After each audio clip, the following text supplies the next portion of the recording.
Hey guys, if you're shopping for knives and gear, make sure you check out the description of the video you're watching right now for links to some great online retailers. There's also individual links for knives that I personally recommend. Thanks! What's going on YouTube? Metal Complex here, and today I've got another interesting knife review slash knife overview to share with you guys. This is the Tom Mayo and Wingman EDC MTNT. This is a collaboration based on the custom TNT from Tom Mayo. Very cool. I honestly didn't know this knife existed until Lavender Pants sent it to me by surprise with some other things. So thanks so much, Lavender Pants. Please give him a follow. It's because of people like him that I'm able to bring you guys daily knife content. It's also because of my generous patrons. Thanks so much for supporting me. If you'd like to check out my Patreon, there's a link right down in the description. And please follow me on Instagram at metal_complex. All right, let's go ahead and get a measurement of this guy. So overall length, this is not a big knife.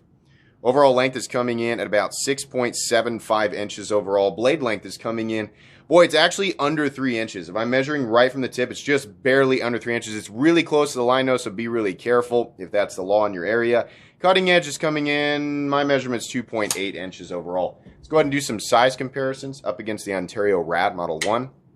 You can see there, this is definitely not a huge knife, not at all. Let's go ahead and do it up against the Spyderco PM2 and Para 3. Get these two in here real quick so you guys can get a good look. Let me scoot that guy up just a little bit. There we go. And last but not least, let's put it up against the Benchmade Griptilian, or in this case, the Ritter Hogue. And its little brother, the Benchmade Mini Griptilian. This is very close in overall size to the Benchmade Mini Griptilian, but there are some advantages to going with this knife in terms of ergonomics, in my opinion, so we'll talk about that. Let's go ahead and do a hardware check on this guy. Now, truthfully, I can't really. Normally I get out my tools and I'd say you can check out my tools down in the description, which you can, but this has...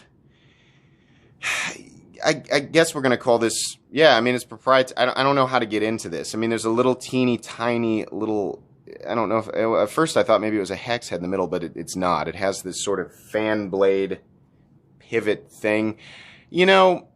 Okay, I'd prefer that I could get into it, honestly, so that's a downside. A lot of people are going to look at that as a major downside, and maybe there's something I don't know about the pivot hardware. Maybe there's an easier way to get it apart, but I look at that and I think, oh, it's not a typical, Torx head, bit driver that everybody's got, or Torx head bit that everybody's got.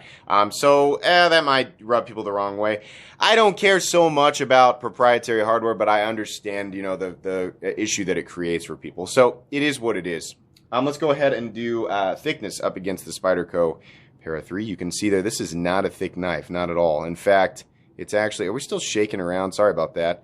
It's contoured and it's no thicker than the Para 3. In fact, it might actually be a little bit thinner. Length and height up against the PM2 and Para 3. You can see here that this isn't going to be a problem in the pocket for most people. It's definitely shorter than both the PM2 and Para 3. And because this is a top flipper, right? Front flipper, top flipper, whatever you want to call it. We don't have anything sticking out on top or underneath the knife or, on the sides, right? So it's not going to create an issue there. So yeah, let's take a look at the inside here real quick. We do have, you can pick up my flashlight in the description. We do have quite a bit of milling actually on the inside. You can see it's not just the holes. On this side, you've got milling all the way around those holes, and then on the other side, there's no milling. But the knife is small enough, really, that milling is probably all that it needs. Honestly, even without that milling, it probably would be okay. It probably just wouldn't be as balanced. It is very nicely balanced. We'll go ahead and get a weight on this guy. Overall weight, whoops, that's grams. Let's switch to ounces. There we go. Weight coming in at, yeah, totally reasonable, 2.54 ounces. So that's going to be just fine for most people. We'll get a measurement of blade stock thickness here real quick. Blade stock thickness, I'm going to guess that's 125 to 135 thousandths. Okay, 120 thousandths. So there you go. Wingman EDC, at least the ones that I've handled. I think I've handled a couple other. They generally, the ones that I've experienced have been excellent EDC size knives, and this doesn't look to be any different. It has that distinctive Tom Mayo look, which I think is great. I like, for the most part, I like Tom Mayo design, so I think this is really cool. Let's go ahead and move into the actual review. So these knives are not made in the United States. They are sporting premium materials. This is very beautiful, tumbled and slightly reflective titanium, and then we have an excellently positioned top flipper, and then an M390 blade. I really like that top flipper. It's very easy. You know, I've always talked about if it's going to be a small knife and it's going to be an exposed frame lock, they really have to do this correctly up here and make it easily accessible, because it's easy to accidentally put your fingers in a place where it's not going to, you can sometimes accidentally put too much pressure on the lock bar if the lock bar is like really wide over here. You don't have an obvious place to rest. Like in this case, I'm resting my fingers on the pocket clip, and it just works beautifully. On top of that, you have this little hole here that allows you to do the reverse flick. You can sort of pinch open it. It's a little bit harder to wheel out from this direction. And you can still do this flick, but honestly, between the reverse flick and this sort of top flip thing, or I mean, it's still a front flipper, can you actually top flip it with the index finger? I'm having a hard time with it, but I'm sure some people can. The way that it was designed to be deployed works beautifully. I don't have a problem with that. This does run on bearings, and it is very smooth. Not completely and totally drop shut, but very close. Very, for the most part, frictionless action. Very even and consistent in here, which is great. I'm not feeling any bumps or anything like that. This is nice. It really is. It's just a nice look, a nice shape. Let's take a look at the scales here. I do kind of like how the pivot looks, despite the fact that it is proprietary, but what I really like about this is the finish on the titanium. Sometimes, you know, when they tumble the titanium, it's too dark and too matte for me. I kind of like some reflectivity. This is really nice, and it shows off how obviously contoured that it is. I love this, and I love, you know, the excess chamfering they've done around here. That reflectivity picking up in those chamfers there. It just looks nice. It looks clean. I like a monochromatic look. A lot of people are looking at this and thinking, I want to anodize it right away. You know, yeah, I get that, but for me, this is great. I love the look of the backspacer. Fit and finish is excellent. No questions of quality there. Just beautiful. Let's take a look at the blade.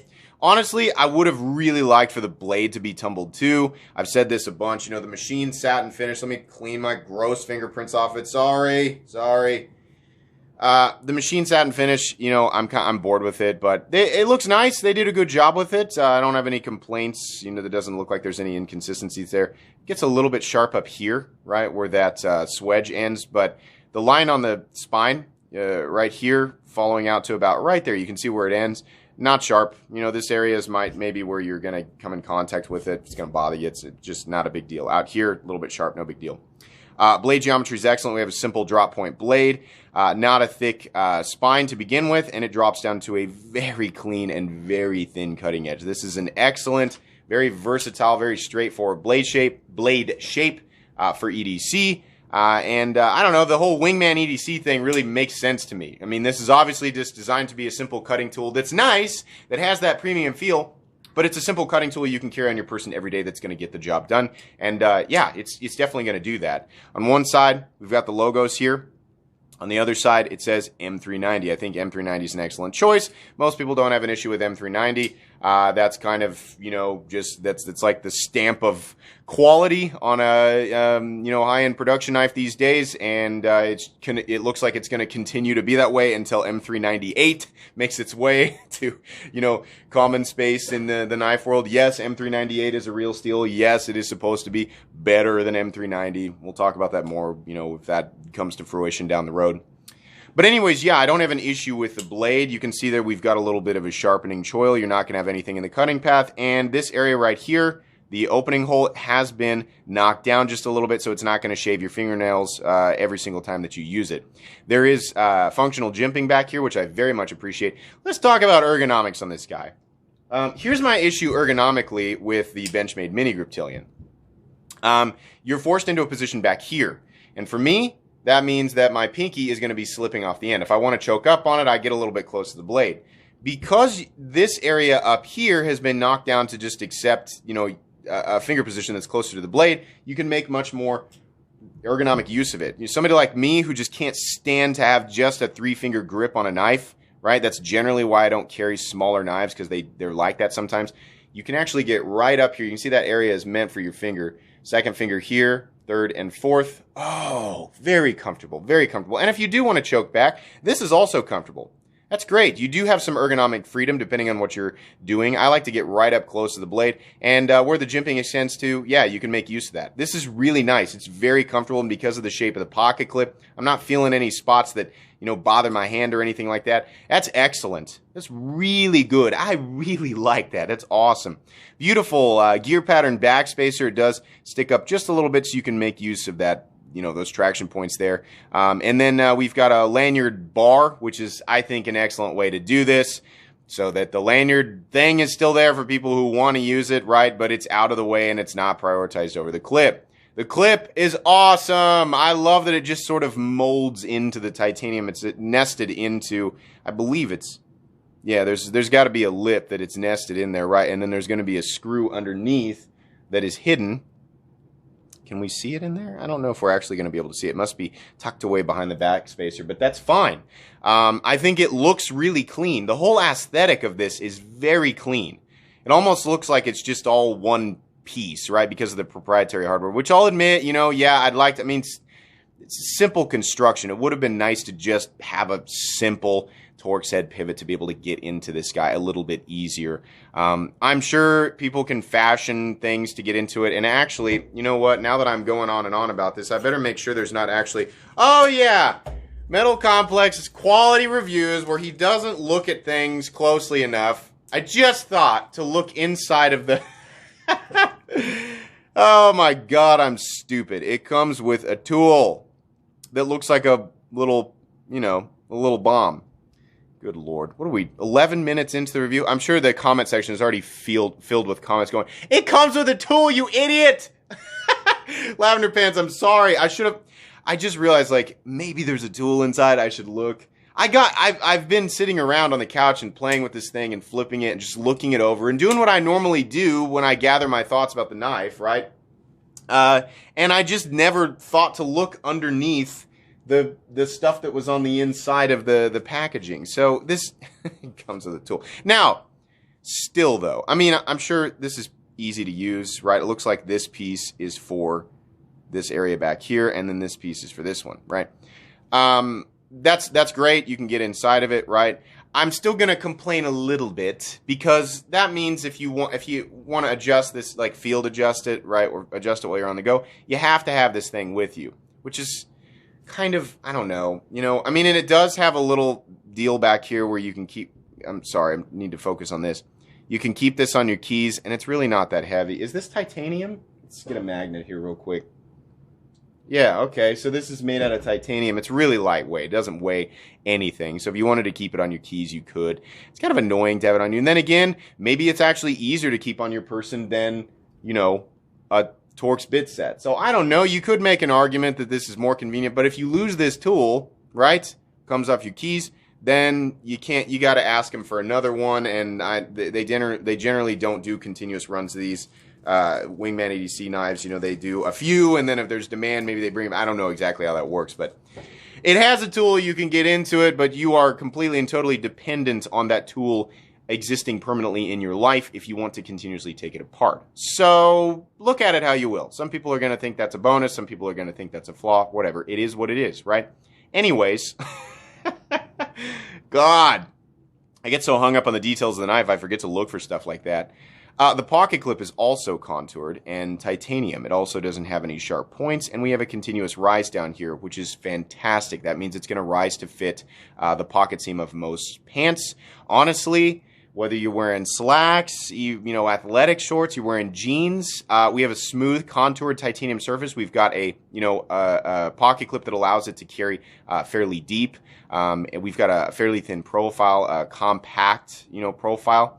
Yeah, this is really just going to fit nicely into most people's EDC situations, right? Your day-to-day situations. It's right on the line for a 3-inch knife, so some areas, you got to be really careful about that. They may go ahead and just measure it as 3 inches, but by my measurement, it's just slightly under 3 inches, But for most people, yeah, this is going to work. This all looks really nice over here. I just really like the look of this. You see all the bowls, right? Some slight reflectivity in the bowls of those, the holes that they milled into the frame. It just looks nice. Really, really cool. This does not have, to my knowledge, a steel lock bar insert, but that's fine. It doesn't need it. It's probably a carbonized titanium lock face, which means it's been hardened so that you're not, it's not going to be wearing down super quick over time. Lockup is coming in at gosh, 20%, which is fine. No blade play, up, down, left, or right. We do have an internal stop pin, which you can see just barely. It's right here. Internal. So that's fine. There's a slot cut in the blade. It follows it, rests up against the back of the slot or the front of the slot, right? And then the lock bar obviously holds it in place.